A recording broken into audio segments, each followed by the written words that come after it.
एमसीसीसँग भएको सम्झौतामा नेपालको कानुनभन्दा माथि विदेशी कानुन हुने अर्थात् अमेरिकी कानुन हुने। साँच्चै के भन्ने भने देशद्रोह भनेर उहाँलाई मुद्दा चलाइनु पर्ने र अमेरिकाले दिने पैसा जुन छ त्यो पैसामा यहाँ जुन ब्याज आउँछ त्यो ब्याज पनि अमेरिका पठाउनु पर्ने। त्यसलाई कार्यान्वयन गर्न गोप्य सम्झौता गर्ने अमेरिकासँग। त्यो भनेको आफ्नै आमाको इज्जतलाई म सुनको सिंहासनमा बस्छु लुटे हुन्छ भने सरह हुन्छ। उहाँले जुन आयोजक कमिटी बनाउनु भएको छ त्यो आयोजक कमिटी अवैध हुन्छ। अलग पार्टी किन खोलेको भने जस्तो हास्यास्पद प्रश्न गर्नुभयो। कुनै व्यक्तिले भन्दैमा कसैको पद गइहाल्दैन। अर्को पार्टी निर्वाचन आयोगमा गएर दर्ता गर्ने, एकजना सांसदलाई तराईबाट काठमाडौँसम्म अपहरणको शैलीमा ल्याएर उहाँले देशको राजनीतिलाई विकृत बनाउने दुष्प्रयास गर्नुभयो। राष्ट्रपति समक्ष समावेदन दिन जाँदा त्यसलाई दर्ता हुनु दिनु भएन। केपी शर्मा ओलीको नेतृत्वमा रहेको सरकारले यस्तो लज्जास्पद काम गरिरहेको छ। बैठक भइरहेछ, नेताहरू बैठक जानु भएको छ, 12वटा बैठक जान्छ। यो बैठकलाई उहाँले कसरी लिनुभएको छ? दोस्रो कुरा स्पष्टीकरण उहाँले बुझाइसक्नु भएको छ। आज प्रधानमन्त्रीले भन्नुभएको छ स्पष्टीकरण चित्त बुझेन। अब कस्तो किसिमको कारवाही होला? उहाँहरू 4 जना शीर्ष नेताहरू माधव नेपाल, भीम रावल, घनश्याम भूषाल र सुरेन्द्र पाण्डेलाई काम गर्छ। अदालतमा कस्तो किसिमको उहाँको मुद्दालाई प्राथमिकतामा राखेर अदालतले आइतबार चाहिँ यसको डिसिसन गरिन्छ। दोस्रो कुरा कस्तो के हुन्छ? अब स्पष्टीकरणले चित्त नबुझ्दाखेरि कस्तो किसिमको कारवाही हुन्छ? तेस्रो कुरा एमसीसी हाम्रो देशको लागि किन आजको दिनमा अहिलेको अवस्थामा यता स्थिति पारित गर्नु उचित हुँदैन? के कारण एमसीसी देश र जनताको हितमा छैन? त्यसबारेमा र समग्र देशको राजनीतिक विषयवस्तुको बारेमा आज नेपाल कम्युनिस्ट पार्टी एमालेका हामी उपाध्यक्ष भन्छौँ तर उहाँलाई पार्टीले उपाध्यक्षको कबै खारेज गरिदिएको छ। भीम रावलजी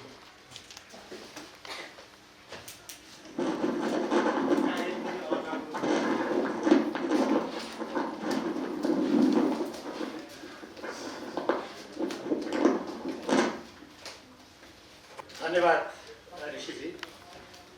पत्रकार साथीहरू, सर्वप्रथम तपाईहरुलाई यो नयाँ वर्ष 2078 को सन्दर्भमा म हार्दिक शुभकामना दिन चाहन्छु। यो वर्ष हाम्रो लोकतन्त्र, राष्ट्रिय स्वाधीनता र जनताको सुस्वास्थ्य र समृद्धिको लागि फलदायी होस्। गत फागुन 23 गते सर्वोच्च अदालतबाट नेपाल कम्युनिस्ट पार्टी नेकपा पुनः अस्तित्वविहीन भएर नेकपा एमाले र नेकपा माओवादी केन्द्र अलग अलग पार्टीको रूपमा रहने भनेर फैसला गरिसकेपछि स्वाभाविक रूपमा यी दुईटा पार्टीका पूर्ववत संरचनाहरू क्रियाशील हुनुपर्ने कुरा स्पष्ट छ। हामीले 23 गते पछि लगत्तै नेकपा एमाले पनि पूर्ववत स्थानमा फर्किने भन्ने अदालतको फैसला भइसकेपछि तदनुकूल नै यसका केन्द्रीय कमिटी र अरू सबै मातहतका कमिटीहरू, जनसङ्गठन, पेसागत सङ्गठन यथावत रूपमा सञ्चालित हुनुपर्छ भन्ने कुरा राखेका थियौँ। तर पार्टी अध्यक्ष केपी शर्मा ओलीजीले फागुन 28 गते बालुवाटारमा हामीहरू कसैलाई पनि जानकारी नगराई आफू पक्षीय भनेकाहरूलाई पनि बालुवाटारमा तपाईहरुलाई आमन्त्रण गरिएको छ भन्ने भाषा प्रयोग गरेर उहाँले गुटको बैठक गर्नुभयो। त्यो गुटको बैठकलाई उहाँले केन्द्रीय कमिटीको संज्ञा दिएर हाम्रो पार्टी नेकपा एमालेको विधानको धारा 13, 13 क, 14, 58 र पार्टीको प्रस्तावना विपरीत उहाँले 9 राष्ट्रिय महाधिवेशनबाट निर्वाचित केन्द्रीय कमिटी भङ्ग गरिएको, त्यसको स्थानमा 10औं राष्ट्रिय महाधिवेशन आयोजक कमिटी गठन गरिएको र त्यो कमिटीमा नेकपा एमालेको कहिल्यै सदस्य नभएका, यो पार्टीको विकासमा कुनै योगदान नगरेका केही व्यक्तिहरूलाई मनोनयन गरिएको उहाँले निर्णय भएको सार्वजनिक गर्नु। त्यसको साथसाथै हाम्रो पार्टीको विधान पद्धति 9 राष्ट्रिय महाधिवेशनको निर्णयलाई उल्लङ्घन गरेर 9 राष्ट्रिय महाधिवेशनबाट निर्वाचित पदाधिकारीहरूको जिम्मेवारी लाई हटाउने, परिवर्तन गर्ने, अनाधिकृत काम गर्नु। त्यहीबाट नेकपा एमाले जसरी सर्वोच्च अदालतको फैसला पश्चात पूर्ववत रूपमा क्रियाशील हुनुपर्ने थियो, त्यो मार्गमा उहाँले अवरोध सिर्जना गर्नुभयो, बाधा विघ्न तिर्स्याउनुभयो। हामीले त्यसलाई अस्वीकार गर्यौं र हामीले उहाँलाई भन्यौं सर्वोच्च अदालतको फैसलाको सम्मान गरिनुपर्छ र त्यो सम्मान त्यति बेला मात्रै हुन्छ जब नेकपा एमाले 2075 साल जेठ 3 गते भन्दा अगाडि जुन अवस्थामा थियो त्यही अवस्थामा यसका सम्पूर्ण संरचनात्मक प्रणालीहरू क्रियाशील हुनुपर्छ, तब मात्रै हामी एउटा स्वाभाविक रूपमा अगाडि बढ्न सक्छौं भन्ने हामीले कुरा गर्यौं। यही भावना अनुसार चैत्र 2 गते पार्टी केन्द्रीय कार्यालय धुम्बाराईमा भएको छलफलमा हामीले केपी शर्मा ओलीजी र उहाँसँग निकट रहनुभएका केही साथीहरू र हामीहरू पनि गएर हामीले छलफल गर्यौं र त्यो छलफल क्रममा पनि हामीले स्पष्ट भन्यौं सर्वोच्च अदालतले फैसला गरिसकेपछि त्यसको सम्मान गरिनुपर्छ र तदनुकूल नै पार्टी पूर्ववत रूपमा क्रियाशील हुनुपर्छ भन्ने कुरा हामीले राख्यौं। उहाँले त्यो कुरा मान्नु भएन। हामीले त्यहीँनिर उहाँलाई भनेका थियौं यदि तपाईँले मान्नु भएन भने यो पार्टीको विधानको रक्षाको लागि, यसको कार्यक्रम, नीति, सिद्धान्त र प्रणालीको रक्षाको लागि हामीले देशभरिका नेकपा एमालेका इमानदार कार्यकर्ता र नेताहरूलाई राष्ट्रिय भेलामा आमन्त्रण गरेर यसबारेमा छलफल गर्नुपर्ने आवश्यकता हुन्छ। किनभने कुनै पनि राजनीतिक दल वा कुनै पनि संस्था यो कानुनी शासनमा निश्चित विधानबाट सञ्चालित हुन्छ, कानुनका मर्यादाबाट सञ्चालित हुन्छ, कानुन मिच्ने, पार्टी विधानका व्यवस्थाहरू मिच्ने त्यस्तो किसिमको स्वेच्छाचारी र अराजक क्रियाकलापलाई प्रश्रय दियो भने कुनै पनि पार्टी पनि चल्न सक्दैन, संस्था पनि चल्न सक्दैन, देश नै अराजकताको दिशातर्फ जान्छ भनेर हामीले भन्यौं। तर उहाँले हाम्रो त्यो कुरा स्वीकार गर्नु भएन। फलस्वरूप हामीले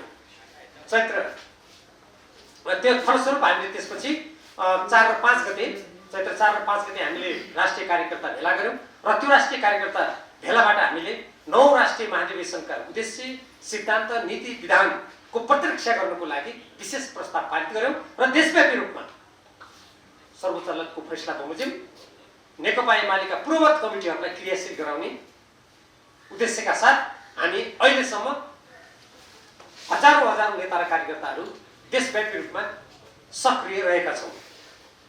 हामीले जब पार्टी विधानको रक्षाको लागि 9 राष्ट्रिय महाधिवेशनको नीति, सिद्धान्त, कार्यक्रम रक्षाको लागि यो पाइला चालिसकेपछि केपी शर्मा ओलीजीले पुनः उहाँले आफ्नो गुटको बैठक गरेर र हाम्रो पार्टीको विधान बमोजिम, मैले अघि नै भने विधानको धारा 13 बमोजिम राष्ट्रिय महाधिवेशन केन्द्रीय कमिटीले प्रत्येक 5 वर्षमा आयोजना गर्नेछ भन्ने प्रावधानको विपरीत उहाँले जुन आयोजक कमिटी बनाउनु भएको छ त्यो आयोजक कमिटी अवैध हुन्छ। पार्टीको विधान बमोजिम 9 राष्ट्रिय महाधिवेशनको मार्गनिर्देशन र नीतिको कसीमा त्यसलाई राख्दा त्यो अवैध हुन्छ। त्यस्तो अवैध कमिटीको उहाँ अध्यक्ष हुनुहुन्छ भने उहाँ पनि अवैध हुनुहुन्छ। अनि अवैध कमिटी, अवैध अध्यक्षले गरेका सम्पूर्ण निर्णयहरू अवैध हुने कुरा त स्वतः स्पष्ट छ। हामीले यस्तो अवैध बाटोमा नजानुहोस्, देशको प्रधानमन्त्री भएर कानुनी शासनको सम्मान गर्नुपर्ने, कानुनको मर्यादाको रक्षा गर्नुपर्ने र पार्टी अध्यक्षको हैसियतबाट पार्टीभित्र उत्पन्न अन्तर्गतहरूलाई व्यवस्थापन गर्ने, राष्ट्रलाई एकताबद्ध गर्ने, पार्टीलाई एकताबद्ध गर्ने, संविधानको रक्षा गर्नुपर्नेमा नेपालको संविधान मिचेर प्रतिनिधि सभा विघटन गरेर असंवैधानिक काम गर्ने जुन सर्वोच्च अदालतले पुष्टि गरिसकेका छ, अनि पार्टीको विधान मिचेर स्वेच्छाचारी किसिमले काम गर्ने कुराले देशको राजनीति पनि अस्थिर हुन्छ, राजनीतिक दलहरू पनि अस्थिर हुन्छन्, अराजकता आउँछ, अनुशासनहीनता बढ्छ भनेर हामीले उहाँलाई भन्यौं। उहाँले त्यो कुरा सुन्नु भएन। त्यो कुरा सुन्नुको सट्टा उहाँले त्यसपछि हामीलाई कथित स्पष्टीकरण सोध्नुभयो। पहिले पार्टी अध्यक्षको हैसियतले हामीले त्यसलाई स्पष्टीकरणको जवाब नदिएर उहाँलाई नै नेपाली जनता र नेकपा एमालेका कार्यकर्ता र नेताहरूको तर्फबाट कतिपय कुराहरू स्पष्ट पार्नुको लागि उहाँलाई आग्रह गर्यौं। उहाँले त्यसलाई सार्वजनिक रूपमा स्पष्ट अहिलेसम्म गर्नुभएको छैन। त्यसपछि केही समय अगाडि उहाँले फेरि हामी प्रतिनिधि सभाका सदस्यहरू र अरू केही साथीहरूलाई उहाँले नेकपा एमाले संसदीय दलको नेताको हैसियतबाट कथित स्पष्टीकरण सोध्नुभयो। त्यो स्पष्टीकरणमा केही कुरा हास्यास्पद किसिमले उहाँले चर्चा गर्नुभएको छ। जस्तै हामीले चैत्र 4 र 5 गते गरेको राष्ट्रिय कार्यकर्ता भेला जो 9 राष्ट्रिय महाधिवेशनबाट पारित विधानको रक्षाको लागि थियो, सिद्धान्त, नीति, कार्यक्रमको रक्षाको लागि थियो, त्यसलाई उहाँले अलग पार्टी किन खोलेको भन्ने जस्तो हास्यास्पद प्रश्न गर्नुभयो। हामीले उहाँलाई भनेका छौं तपाईलाई त्यो गलत सूचना कहाँबाट तपाईँले प्राप्त गर्नुभयो? हामीले अलग पार्टी खोलेका पनि छैनौँ, हामीले सञ्चालन गरेका पनि छैनौँ र यो हुँदै नभएको कुरालाई मनगढन्तै कल्पित कुरा यो प्रश्न सोध्नु आफैमा हास्यास्पद छ, यो गलत कुरा हो भनेर हामीले त्यसलाई स्पष्ट गरिसकेका छौँ। संसदीय दलको नेता उहाँ हुनुभएको हुनाले हामीले त्यसलाई स्पष्टीकरणकै रूपमा दिएका छौँ। पहिलेको कुरा उहाँलाई त्यो सोध्ने कुनै अख्तियारी नै थिएन, त्यो कमिटी नै अवैध थियो, त्यसैले हामीले त्यसलाई स्पष्टीकरण दिइरहनु पर्ने आवश्यकता नै ठानेनौँ। तर उहाँ संसदीय दलको नेता हुनुभएको हुनाले हामीले उहाँलाई संसदीय दलको नेताको हैसियतबाट त्यो कुरालाई स्पष्ट गरेका छौँ, स्पष्टीकरण दिएका छौँ। अब यही प्रसङ्गमा आज बालुवाटारमा उहाँले फेरि त्यो राष्ट्रिय महाधिवेशन आयोजक कमिटी भन्ने हाम्रो विधानको दृष्टिकोणबाट, विधानका व्यवस्थाबाट अवैध कमिटीको बैठक उहाँले बालुवाटारमा बोलाउनु भएको छ। अब त्यो अवैध कमिटीमा हामीले सहभागी हुने कुरै हुँदैन। नेकपा एमालेको 9 राष्ट्रिय महाधिवेशनको मान्यतालाई स्वीकार गर्ने, 9 राष्ट्रिय महाधिवेशनको वैधतालाई आत्मसात गर्ने, त्यसबाट निर्वाचित, त्यसबाट पारित विधानलाई मान्ने, निर्वाचित कमिटीलाई मान्ने कुनै पनि नेकपा एमालेको इमानदार सदस्यले, अनुशासित कार्यकर्ताले त्यसको विपरीत गठन गरिएको आयोजक कमिटीको कथित बैठकमा भाग लिने प्रश्नै आउँदैन। त्यो अवैध बैठक छ र त्यो आयोजक कमिटी स्वतः अवैध छ। त्यसको अध्यक्ष हो यदि हुनुहुन्छ भने उहाँको त्यो पद पनि अवैध हो। त्यसैले हामीले त्यसमा सहभागिता जनाउने कुरालाई अस्वीकार गरेका छौँ। अब जहाँसम्म यो स्पष्टीकरणबाट सांसद पद जाने वा नजाने भन्ने प्रसङ्ग छ, पहिलो कुरा त कुनै व्यक्तिले भन्दैमा कसैको पद गइहाल्दैन, त्यहाँ कानुनका प्रावधान छ, व्यवस्था छ। जस्तै उदाहरणको लागि कुनै एउटा पार्टीमा आबद्ध सांसदले छुट्टै पार्टी खोलेको सूचना दिएमा वा पार्टी परित्याग गरेको सूचना दिएमा वा कुनै राष्ट्रिय महत्त्वका विषयमा पार्टीबाट संसदमा मतदान गर्नु भनेर दिएको निर्देशन, जसलाई अङ्ग्रेजीमा व्हिप भनिन्छ, त्यसको उल्लङ्घन गरेमा मात्रै सांसदको पद जाने वा सम्बन्धित सदस्य पदमुक्त हुने व्यवस्था छ। हामीले त्यो कुनै पनि काम गरेका छैनौँ। अनि यत्तिकै हल्ला गरेर कार्यकर्तालाई तर्साउने, धम्क्याउने र एउटा लोकतन्त्रमा विश्वास गर्ने पार्टीको नेताको हैसियतले गर्नै नहुने काम उहाँहरूले गरिरहनु भएको छ। तर हामी त्यस्तो धम्कीबाट र त्यस्तो गैर कानुनी र पार्टीको विधान विपरीतको कामबाट हामी कुनै त्यसबाट हामी चिन्तित या विचलित हुने भन्ने कुरै छैन र देशको सामाजिक परिवर्तनको लागि, देशको स्वाधीनता, स्वतन्त्रता, अखण्डता र देशको स्वाभिमान समृद्धिको लागि कटिबद्ध हिजोदेखि निरङ्कुश व्यवस्थाका अनेकौँ चरणहरूमा विभिन्न दमन यातनाका श्रृङ्खलाहरू पार गरेर यहाँ आएका हामी व्यक्तिहरू त्यो कुनै व्यक्तिका यस्ता प्रकारका क्रियाकलापबाट हामी रत्तिभर पनि किञ्चित पनि विचलित हुने र त्यसबाट हामी चिन्तित हुने कुरै आएन। यद्यपि हामीले गत संविधान सभामा दुई पटक संविधान सभाको निर्वाचन गरेर जसरी नेपालको संविधान बनायौँ, हामीले नाकाबन्दीको सामना गर्नु पर्यो। हाम्रा देशका लिम्पियाधुरा लिपुरे कालापानीमा आज पनि अतिक्रमण भइरहेको छ, हाम्रा सिमाना मिचिएका छन्। यस्तो स्थितिमा देशको प्रधानमन्त्रीले प्रतिनिधि सभा 5 वर्षको लागि निर्वाचित गर्नु, त्यसलाई पनि विघटन गरिदिने गैर संवैधानिक रूपमा नेकपा एमाले जस्तो पहिले नेपाल कम्युनिस्ट पार्टीलाई पनि विभाजित गर्नुको लागि भूमिका खेल्ने, अर्को पार्टी निर्वाचन आयोगमा गएर दर्ता गर्ने, 1501 जनाको कमिटी बनाए भनेर अपानी जारी गर्ने र अहिले आएर फेरि अदालतले नेकपा एमाले चलाउनु त भन्दा फेरि त्यो पार्टीलाई पनि विभाजन गर्नुको लागि पार्टी विधान विपरीत काम गर्ने कुरा देखेर हामीलाई दुःख अवश्य लागेको छ। राष्ट्रको भविष्यप्रति हामी अवश्य पनि चिन्तित छौँ। हाम्रो देश भारत र चीन जस्ता विशाल मुलुकहरूको बिचमा रहेको संवेदनशील भूराजनीति बेहोरिरहेको देशमा यस्तो खालको गतिविधि गर्ने प्रधानमन्त्री, पार्टीको नेता देखेर हामी अवश्य पनि चिन्तित र दुखित त छौँ। तर यो चिन्ता र दुःखको अर्थ कसैका धाक, धम्की, गैर कानुनी क्रियाकलाप र पार्टी विरोधी गतिविधिबाट हामी विचलित हुन्छौँ या पछि हट्छौँ भन्ने होइन। त्यसकारण बालुवाटारको बैठक यो नेकपा एमालेका कुनै पनि पार्टीको विधान मान्ने, नीति मान्ने, 9 राष्ट्रिय महाधिवेशन मान्ने व्यक्तिको लागि त्यो अवैध बैठक भएको हुनाले त्यसलाई हामीले त्यसलाई मान्यता दिँदैनौँ, मान्यता दिने पनि कुरा आउँदैन। र अब यही प्रसङ्गमा केपी शर्मा ओलीसँग हाम्रो कुनै व्यक्तिगत असमझदारी वा कुनै गुनासो हो कि हामी देश, जनता र आजको राष्ट्रिय अन्तर्राष्ट्रिय परिवेशका राजनीतिक विषयमा हामीले विषय उठाएका हौँ भन्ने प्रसङ्गमा अलिकति म राख्न चाहन्छु। केपी शर्मा ओलीसँग व्यक्तिगत रूपमा कुनै दुराग्रह छैन, पूर्वाग्रह पनि छैन र उहाँ प्रधानमन्त्री किन हुनुभयो भन्ने कुरा पनि छैन, किनभने हामी नै प्रस्तावक थियौँ, हामीले नै मतदान गरेका हौँ त्यसमा कुनै पनि त्यो विषयसँग सम्बन्धित छैन। कुनै व्यक्ति कुनै पदमा जानु नजानुसँग पनि यो विषय सम्बन्धित छैन। आजको यो नेकपा एमाले भित्र र पहिले नेपाल कम्युनिस्ट पार्टी नेकपा भित्रको राजनीतिक विवाद भनेको त्यो राष्ट्रियतासँग सम्बन्धित छ, लोकतन्त्रसँग सम्बन्धित छ। नेपाली जनताले यत्रो ठुलो त्याग तपस्या बलिदान गरेर ल्याएको नेपालको संविधानको रक्षासँग सम्बन्धित छ, लोकतान्त्रिक मान्यताको रक्षा र सुरक्षासँग सम्बन्धित छ। यी विषयहरूमा जस्तै उदाहरणको रूपमा केपी शर्मा ओलीजीले यहाँहरूलाई थाहा छ पहिले एसिया प्रशान्त क्षेत्र सम्मेलनको नाममा उहाँले जसरी नेपालको संस्कृतिमाथि प्रहार गर्नको लागि आफै अग्रसर भएर उहाँले काम गर्नुभयो।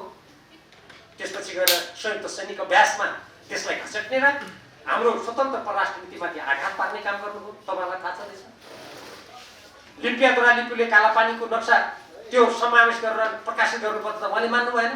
धेरै ठुलो दबाब र पछि भारतीय रक्षा मन्त्रीले त्यहाँ लिपुलेकसम्म जाने बाटोको उद्घाटन गर्यो भन्ने समाचार आएपछि देशव्यापी रूपमा आन्दोलनको स्थिति सिर्जना भयो र हाम्रो पार्टीको सम्बन्धित कमिटीहरूले पनि निर्णय गरेपछि मात्रै उहाँ त्यो नक्सा प्रकाशित गर्न मान्नुभयो। तर के भयो, त्यो नक्साको बारेमा देशको भूभागको बारेमा निकालिएको सरकारी पुस्तिकामाथि उहाँले प्रतिबन्ध लगाइदिनु भयो।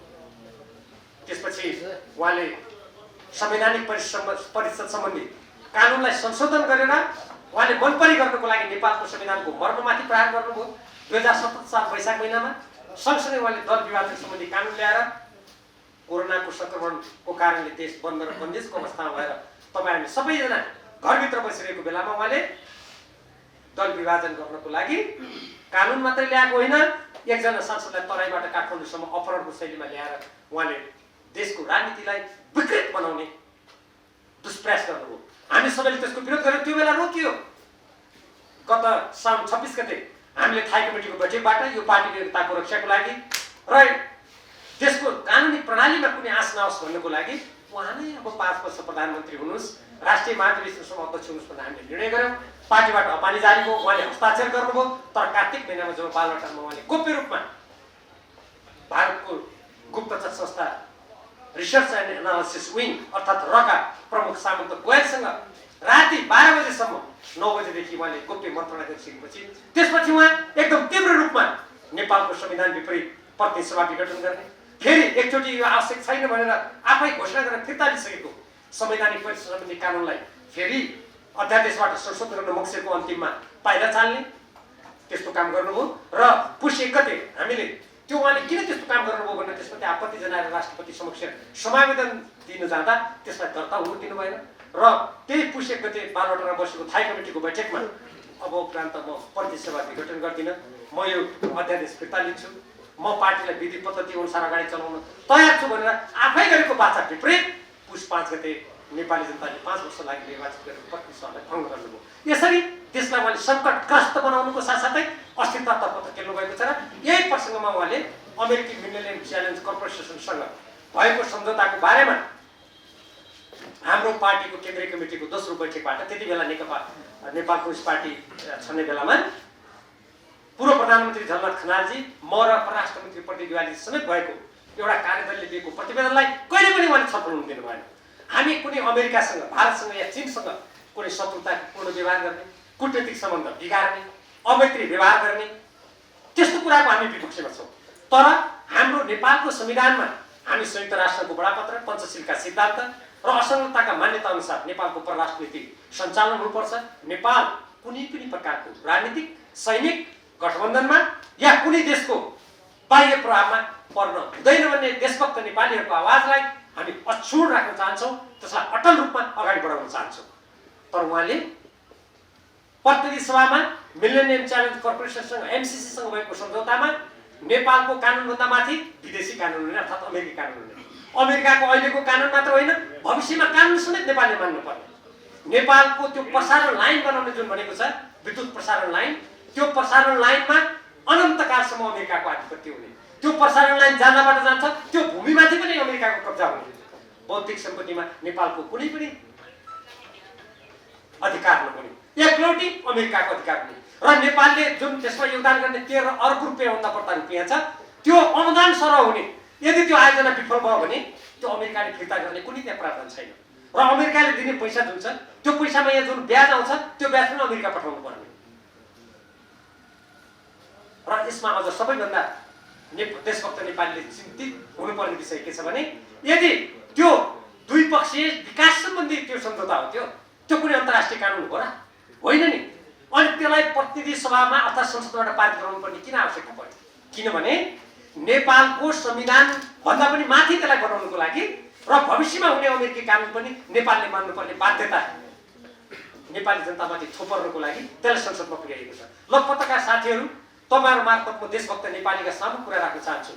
भोलि आउने भविष्यमा अमेरिकाले के कानुन बनाउँछ भन्ने आज हामीलाई थाहा छ।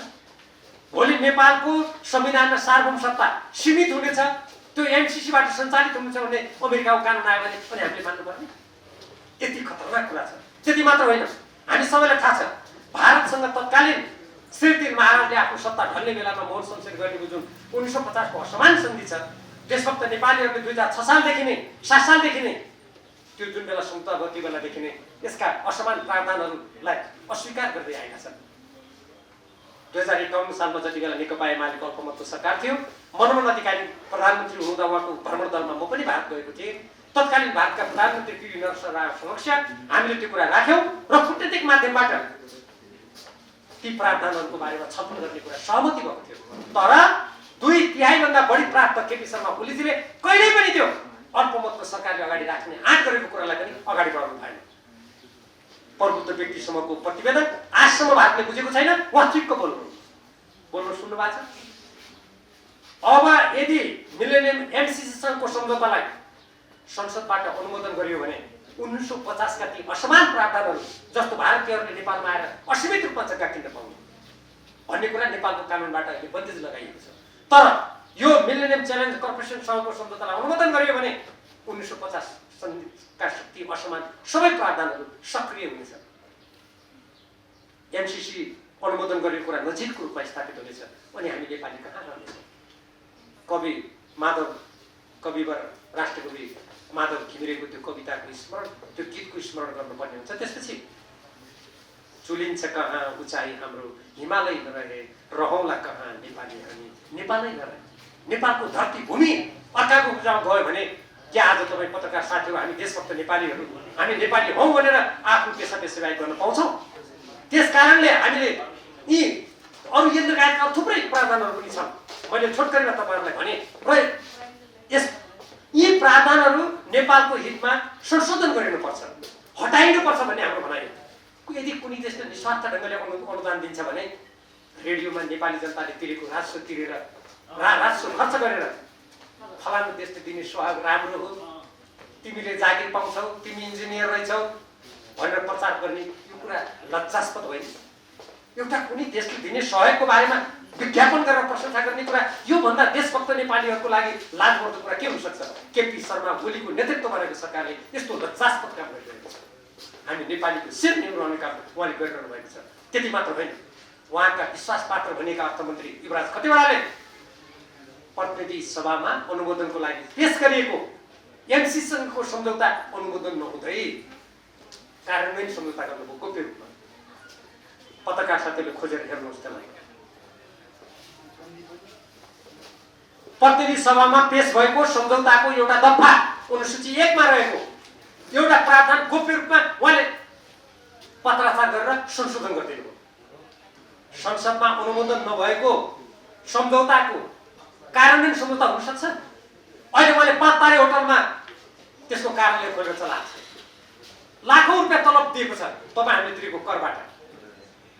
अनि कुनै सम्झौता अनुमोदन नहुँदै नेपालले स्वीकृत नगर्दै त्यसलाई कार्यान्वयन गरेर गोप्य सम्झौता गर्ने अमेरिकासँग, 5 तारे होटलमा कार्यालय खोलेर देशको राजस्वको दोहन गर्ने, अनि त्यो अनुदान त यस्तो राम्रो हो उस्तो राम्रो गरेर विज्ञापन गरेर तपाईँ हाम्रो राजस्वमाथि खेलबाड गर्ने यो काम साँच्चीकै भन्यो भने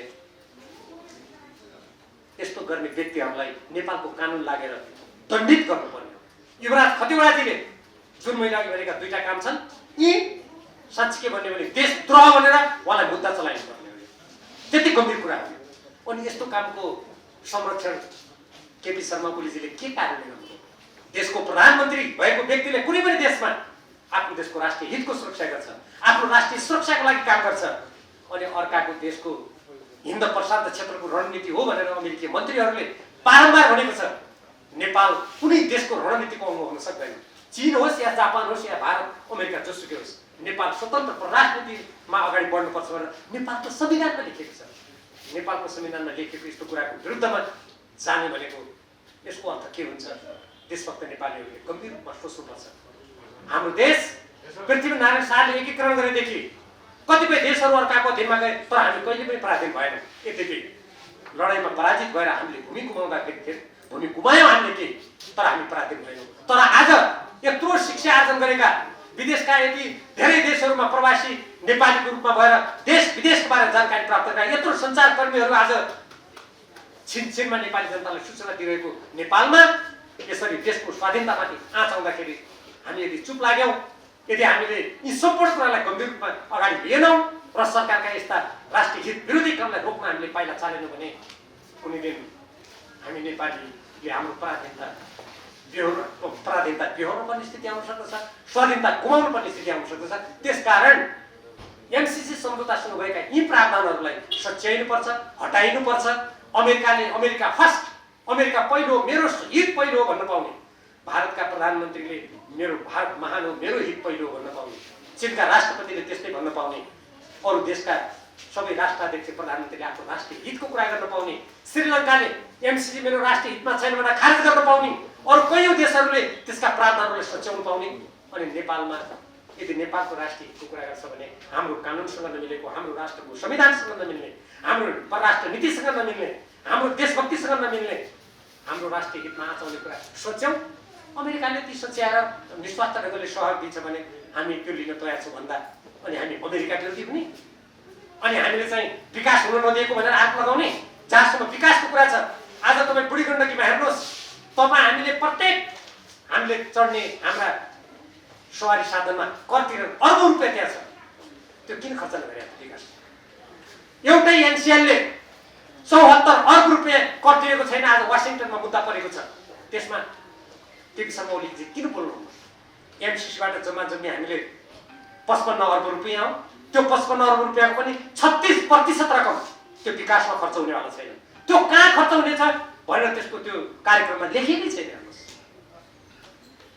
मान्नुहोस् वर्षमा सालाखाला 10 अर्ब आयो भने त्यो 10 अर्बको 5 अर्ब पनि विकासमा खर्च हुनेवाला छैन।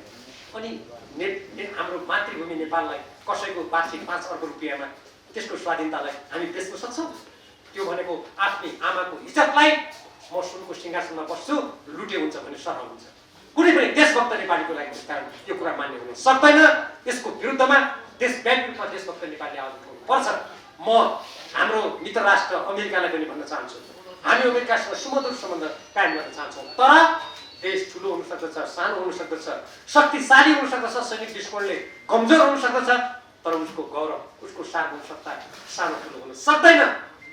जसरी अमेरिकालाई मेरो देश, मेरो राष्ट्रिय हित भन्ने अधिकार छ, नेपाल र नेपाली जनतालाई पनि मेरो नेपाल र मेरो नेपालीको राष्ट्रिय हित भन्ने अधिकार छ। त्यसैले यो कुनै देशप्रतिको दुर्भाव पनि होइन, यो विकासमा बाधा पुर्याउन खोजेको पनि होइन। यो खोजेको के हो त? नेपालको संविधान अनुसार हुनु पर्यो, नेपाली जनताको देशभक्तिको भावनामा ठेस लाग्ने हुनु भएन, नेपालको अस्मितामाथि आँच पुर्याउने हुनु भएन, नेपालमाथि कुनै बाह्य शक्तिले यहाँ चलखेल गरेर यो कसैको रणभूमि भएर भोलि अफगानिस्तान र सिरिया जस्तो स्थितिमा पुग्नु भएन। हाम्रो भनाइ त्यो हो र तत्कालीन नेपाल कम्युनिस्ट पार्टी नेकपाको केन्द्रीय कमिटीले यही कुरा भनेको थियो, कार्यदलले त्यही रिपोर्ट दिएको थियो, तर केपी शर्मा ओलीजीले यो प्रतिवेदनमा कहिले पनि छलफल गराउन तयार हुनु भएन। त्यसकारण आज मेरो व्यक्तिगत भनाइ पनि के हो भने अमेरिकासँग सुमधुर सम्बन्ध कायम गर्नको लागि, अझ राम्रो सम्बन्ध बनाउनको लागि हामीले उठाएका यी कुराहरूलाई सच्याइनुपर्छ, हटाइनुपर्छ। यदि हटाइँदैन भने यो सम्झौता रद्द हुनुपर्छ। कुरा स्पष्ट छ। यति नै हो। र पत्रकार साथीहरू, यसबाहेक तपाईँहरूका कुनै प्रश्न छन् भने, तपाईँहरूका कुनै प्रसङ्ग छन् भने म त्यसलाई स्पष्ट पार्ने प्रयास गर्छु। त्यसको लागि म यहाँहरूलाई हार्दिक आमन्त्रण गर्छु। धन्यवाद।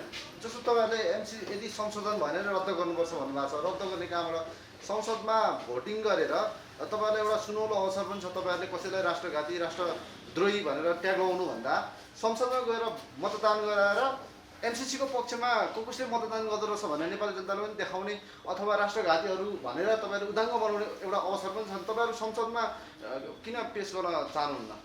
होइन, हामीले किन चाहेनौँ भने सरकारले यसलाई पारित गर्नुपर्छ भन्ने प्रस्ताव ल्याइसकेपछि अनि बहुमत प्राप्त सरकारले पारित गर्ने भएन। अनि यो जनतालाई देखाउने कुरा महत्त्वपूर्ण हो कि राष्ट्रको हितमा नभएको कुरालाई रोक्ने कुरा महत्त्वपूर्ण हो? मलाई लाग्छ रोक्ने कुरा महत्त्वपूर्ण हो। को मान्छे त्यसको पक्षमा रहेछ को रहेछ हेरौँ न त भन्ने त्यसलाई पारित गरिदिने, त्यो त कुनै राष्ट्रको हितमा चाल्ने पाइला भएन नि। भनेपछि सांसदहरू एमसीसीको पक्षमा धेरै हुनुहुन्छ भन्ने तपाईँहरूको आन्दोलन? सांसदहरू धेरै हुनुहुन्छ भने अहिले मैले प्रधानमन्त्री भएपछि त प्रधानमन्त्रीका पक्षधरहरू त समर्थनमा जाने भन्ने अनुमान त गर्नु परेन? त्यो अरू के छैन।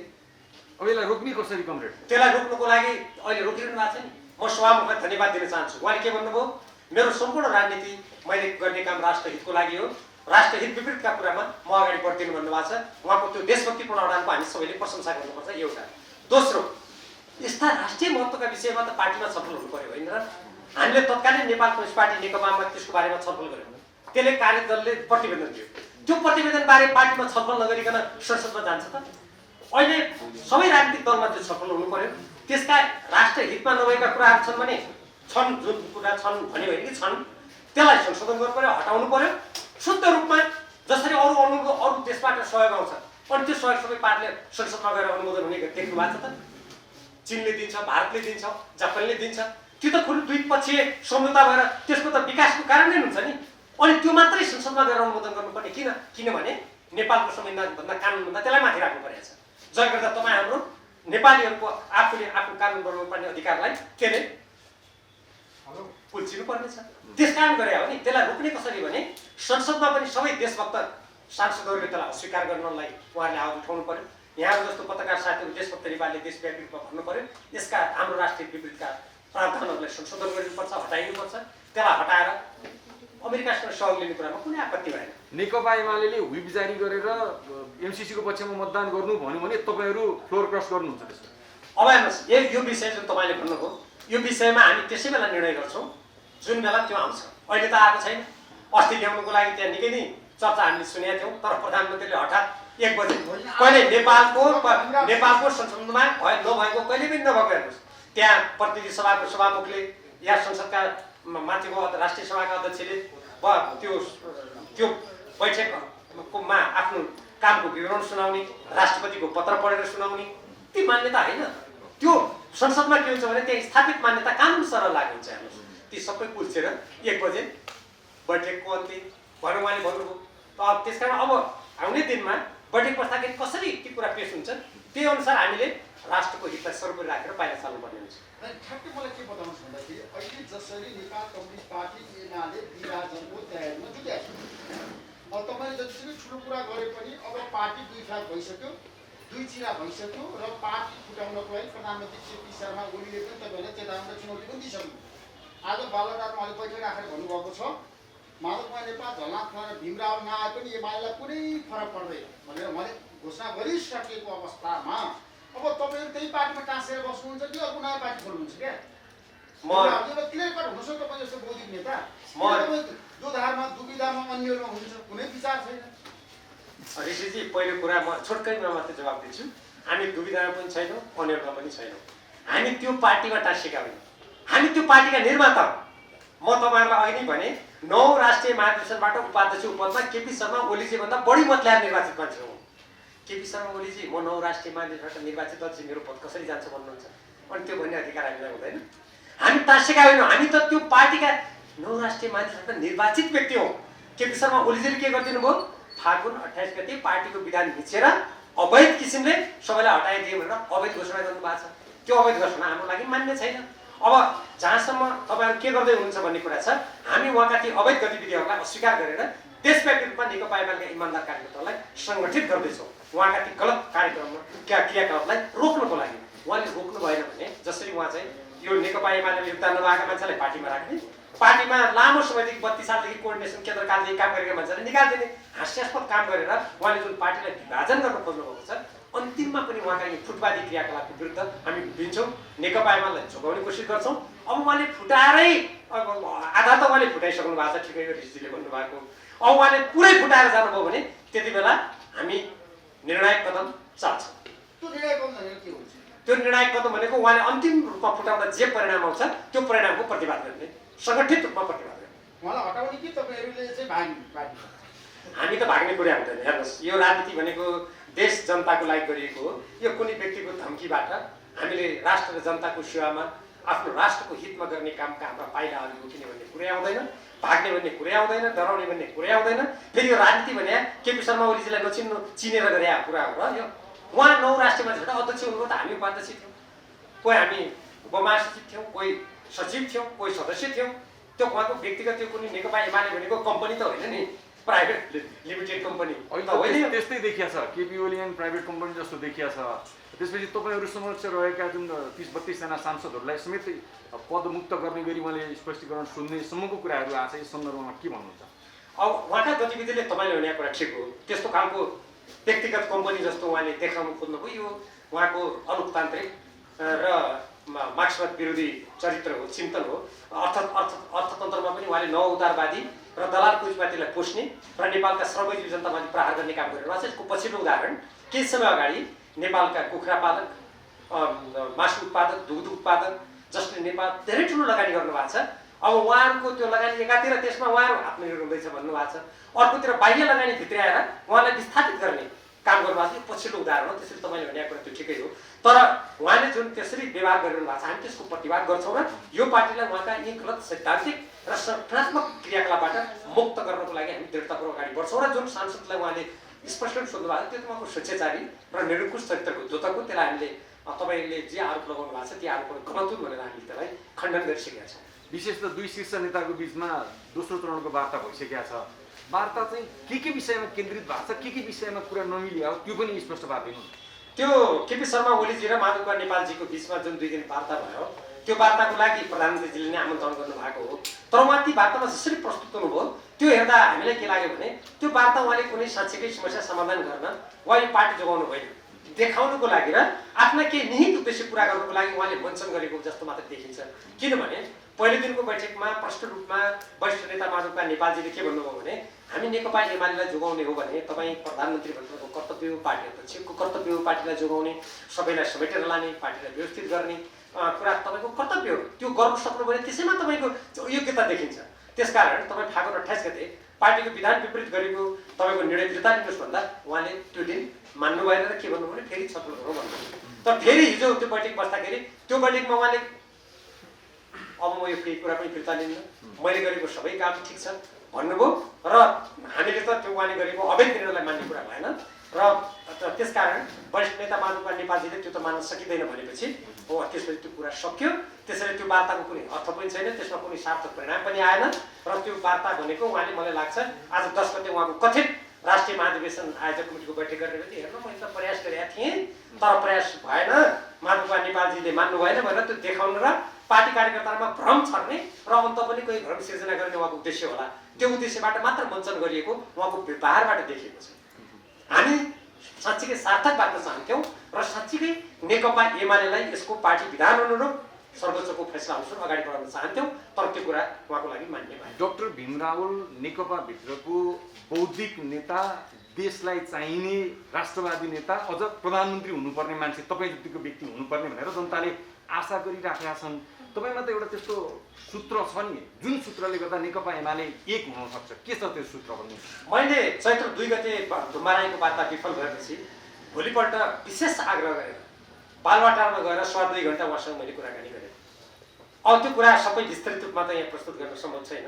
मूलभूत रूपमा हाम्रो राष्ट्रको बृहत्तर हित, नेपाली जनताको लोकतन्त्र अधिकारको सुरक्षा, हाम्रो राष्ट्रिय स्वाधीनता स्वतन्त्रताको सुरक्षा र हामी आजको अन्तर्राष्ट्रिय संवेदनशील परिस्थितिमा नेपाललाई स्वाधीन राष्ट्रको रूपमा कसरी अगाडि बढाउने र नेपाली जनताका आर्थिक विकास र समृद्धिका आकांक्षाहरू कसरी पुरा गर्ने भन्ने सन्दर्भमा मैले धेरै लामो कुरा गरेँ र मैले भने तपाईँले फागुन 28 गतिको निर्णय रद्द गर्नुहोस्, हामीहरू चैत्र 4 र 5 गति बोलाएको राष्ट्रिय कार्यकर्ता भेला स्थित गर्छौँ भने तर मैले मान्नु भएन। प्रयत्न धेरै गरियो तर उहाँमा एउटा यस्तो किसिमको प्रवृत्ति धेरै गहिरो गरी गढेको देखिन्छ जहाँ उहाँ म हुँ, मैले गर्नुपर्छ, मेरो स्वार्थ नै आज राष्ट्रको स्वार्थ हो, मैले जे गर्छु त्यो ठिक छ भन्ने अत्यन्त मार्क्सवाद विरोधी अलोकतान्त्रिक चरित्रले धेरै उहाँमा जरा गाडेको देखिन्छ। अब त्यो जरालाई निकाल्ने कुनै उपयुक्त औषधि अहिलेसम्म हामीले भेटिसकेका छैन। फागुन 28 को निर्णय फिर्ता भयो भने नेकपा एमाले मिल्छ। अरू त समस्या छैन। हामीले कुनै मागै गरेका छैनौँ। हामीले उहाँ प्रधानमन्त्रीबाट हट्नुहोस् पनि भनेका छैनौँ, पार्टी अध्यक्षबाट हट्नुहोस् पनि भनेका छैनौँ, हामीलाई कुनै पद चाहियो पनि भनेका छैनौँ।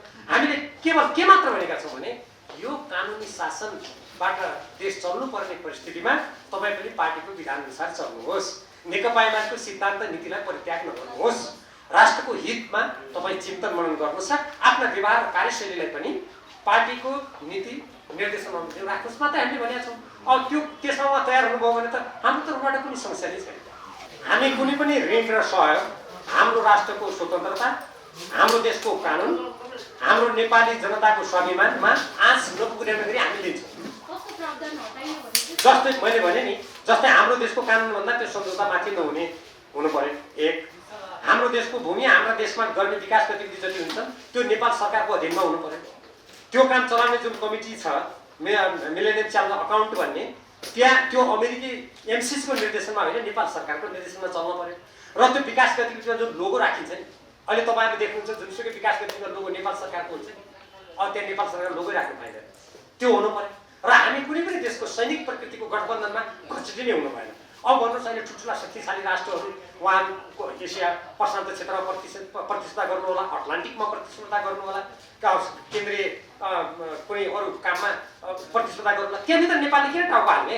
1962को चीन र भारतको युद्धमा त नेपाल तटस्थ बस्यो भने आजको विश्वमा जहाँ झन् बढी ठुल्ठुला देशहरूको प्रतिस्पर्धा भइरहेछ हाम्रो छरछिमेकमा, नेपाल त स्वतन्त्र परराष्ट्र नीति अन्तर्गत त्यहाँ संलग्न हुँदैन नि। त्यसरी त्यतातिर पानी नै हुनु भएन। यी केही मूलभूत कुराहरू रहेनन् भने हामी अमेरिकासँग पनि सुमधुर सम्बन्ध त यसै पनि छँदैछ, हामी सहयोग लिन तयार छौँ। अरू देशसँग पनि हामी सहयोग लिन तयार छौँ। तर हाम्रो देशमाथि शर्त थोपरेर हाम्रो देशको स्वतन्त्रता, स्वाधीनता, स्वाभिमान, हाम्रो देशको कानुन, आफ्नो बारेमा आफै निर्णय गर्न पाउने अधिकार कुण्ठित भयो भने हाम्रो देशको स्वाधीनतामाथि नै आँच पुर्याउँछ। हामी नेपाली भएर सम्मानका साथ बाँच्न पाउँदैनौँ। त्यस्तो खालको ऋण सहयोग हाम्रो लागि मान्य हुँदैन। धन्यवाद।